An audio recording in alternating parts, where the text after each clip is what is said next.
no, I never go live, ever. So this is what I want to talk about today.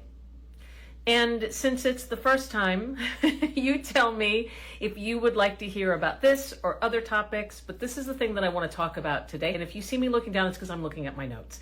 Today, the thing that I want to talk about is what happened to us, especially if you're someone who went through something really painful or trauma. There's the things that happened to us, and then there's the stories and the beliefs and what we made all of that stuff mean and why it's important to pull those things apart, okay? This is gonna be a 10 at most. All right, so I'm gonna talk about that, what happened and the stories and the beliefs that we create about that and how to start pulling it apart and why it matters. So there's the raw event versus the story, the narrative, the belief. If you're anything like me, and I hope that you're not on this regard anything like me, but if you are anything like me, you've had maybe, possibly, I'm not sure, something really painful happen to you. Maybe a lot of things painful happen to you. Maybe you've had trauma, rejection, betrayal, like genuinely really awful things. I want to be very clear here.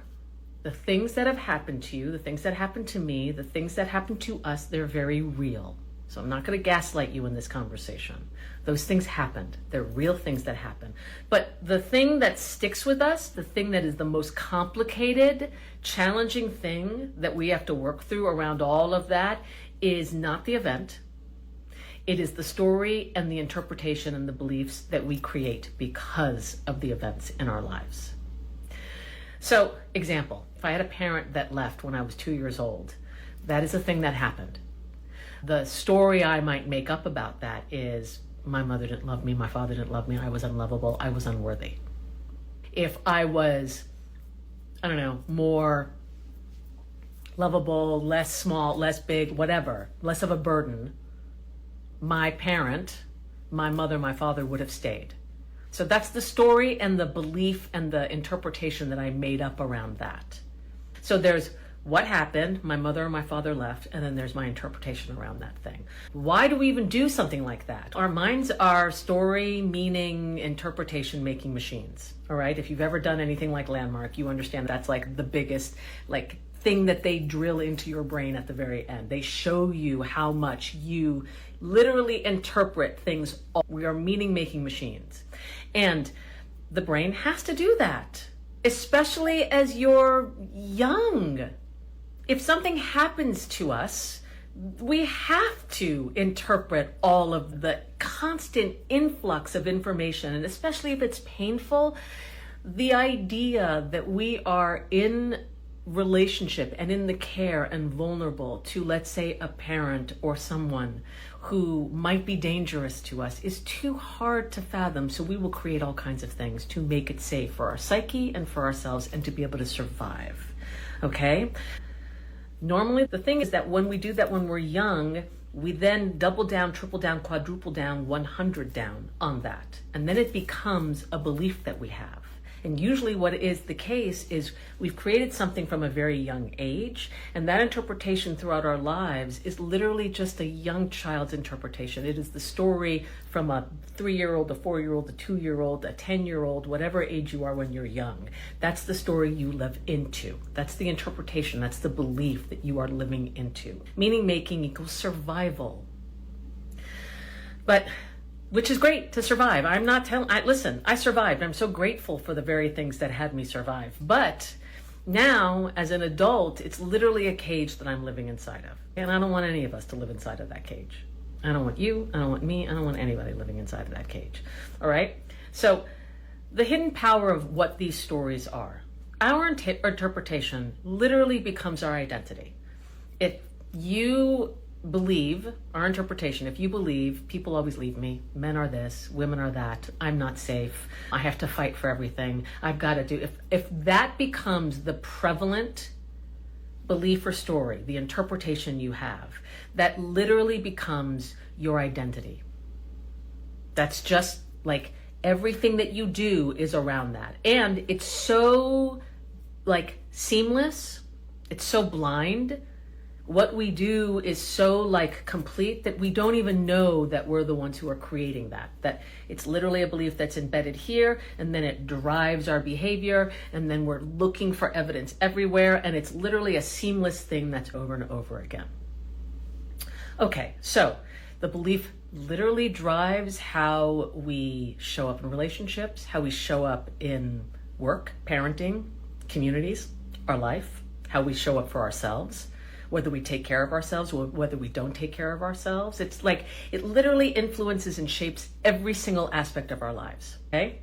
So some of the symptoms of living from our beliefs and our stories and our interpretations. If you want to learn about something else that I talk about, let me know and I will start to do more lives. I don't know why I've not taken advantage of this particular tool, but I'm going to start doing that now.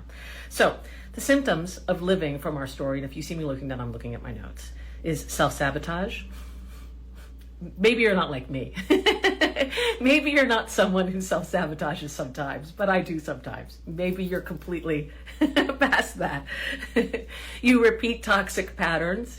You might start something. You're really great at starting things, but you don't finish them. You might have relationship conflicts. You go inside the same types of relationships. You play small. You apologize. You feel like you're too much. You feel like you're not enough. Those are all symptoms of living inside of your belief, your story, et cetera, et cetera. Okay.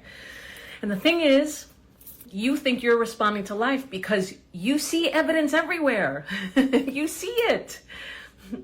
But then you start responding to life and you think that's what it is, but you're not responding to life. You are, but not really. You're actually reacting to a script, a belief, an interpretation that you created years and years ago. And it's so seamless that you don't see where it begins or where it ends. So here's like a quick thing, all right? Again, I just wanted to come on for 10 or 15 minutes as a try on to see, hi, how you doing? What's going on? How do you heal from this? And what do you need to do? If you've created a story and you don't know that you created a story, imagine what the healing is. First, it's being aware. Being aware, starting to bring your own consciousness to, I created a lot of stories. I really created a lot of stories here.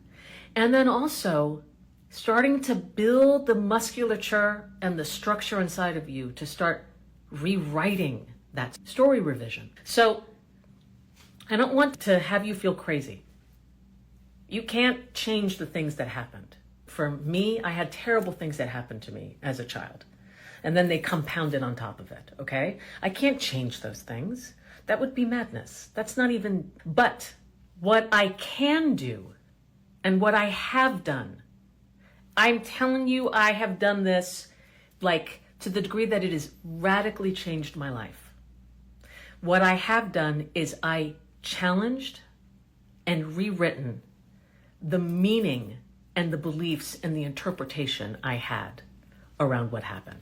So many of us, the reason why we have a challenge in terms of our healing is that we have what happened and our story about what happened collapse on one another. And we don't know or don't have the structure internal to actually challenge it and pull it apart. So again, at 5 years old, terrible things happened to me. That happened. My belief about what happened, and then my interpretation and how I saw it everywhere, that took something to undo, grieve this, which is the thing that happened, and then challenge all, and then like really create and embolden the real true self of who I am and challenge the survival self, the one that had to interpret all of that. I'm not worthy. I'm not lovable. Life is dangerous. God. I had one that was like, God, there is no God, and if there is, God hates me. I legitimately had that as a belief. I had to really look at that and challenge that one. So both of those things had to be uncoupled, grieving this one and challenging and rewriting the beliefs around that. Is that landing? I hope that's landing. Okay. Here's another thing that I want to offer is the question. This is a really powerful question. Sometimes we just need better questions because our brains are problem-making, meaning-making machines. It's always wanting to solve a problem because it's always looking for a problem to solve. It's a great computer. But the brain also, because it's always looking for a problem, if you ask it, what's wrong with me? It'll go, oh, I'll tell you all the things that are wrong with me. Oh, what's wrong with you? Why does everything suck? Oh, here's why everything sucks. Because you, like, it literally just create all kinds of like shitty answers.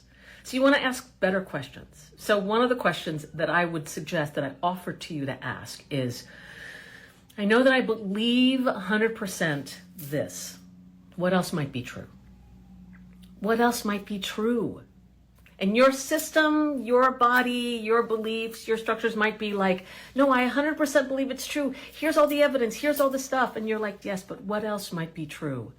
If good things are true for that person, then by definition, it must be true for me. So what else might be true? So ask yourself when you're challenging, I understand that I believe that and I see evidence everywhere, but what else might be true? Start challenging your beliefs and your interpretations. So, to finish, the event shaped you. It did. It shaped me. The events in my life shaped me. Some events that are going on right now might still be shaping you. But the story you have, that I have, that we all have, the stories and the interpretations that we have, that defines us. So what happened shapes us, but our interpretation, our beliefs define us. It's until we rewrite it. It defines us until we create a new definition. Yeah? So that's where freedom lives. It's not in denying what happened, but it is in reclaiming authorship of what our interpretation of it is. So first it's, I made up stories, actually becoming aware that you made up stories. And the second one is becoming willing and taking ownership and sovereignty over, I'm going to rewrite my story. Easier said than done, but that's what the path looks like, okay? So if this hit home for you, take a moment, write down at least one belief that you've carried, that you've made up about yourself since some painful event that you might have had, and ask yourself, is this actually true? Is that belief actually true? I know I believe it to be true, but is it true? And I hope that you come away with at least a little 2% thing that's maybe it's not true. And if it's not true, what's going on with me? Maybe I should start questioning things, challenging things. Side with the part that wants more. Side with it. Also, is this a story I've just been rehearsing for a long time? All right. Share in the comments if you feel brave about what you've been rewriting, what you want to rewrite, what you've discovered for yourself, like from looking at this. Share in the comments. And if you want to subscribe, I think I might, I'm not really sure. I want to hear what you have to say, like other topics that you want me to talk about. But then I also want to every so often go with my subscribers and actually do a deeper dive into something. So subscribe if you are interested in something like that. And also, I just want us to all start telling more powerful stories about ourselves, more powerful stories about the world. Because the story we're writing right now fucking sucks. So, if you're with me, come with me. And if not, I love you. Goodbye. Thank you for joining, and we'll speak with you soon. Bye.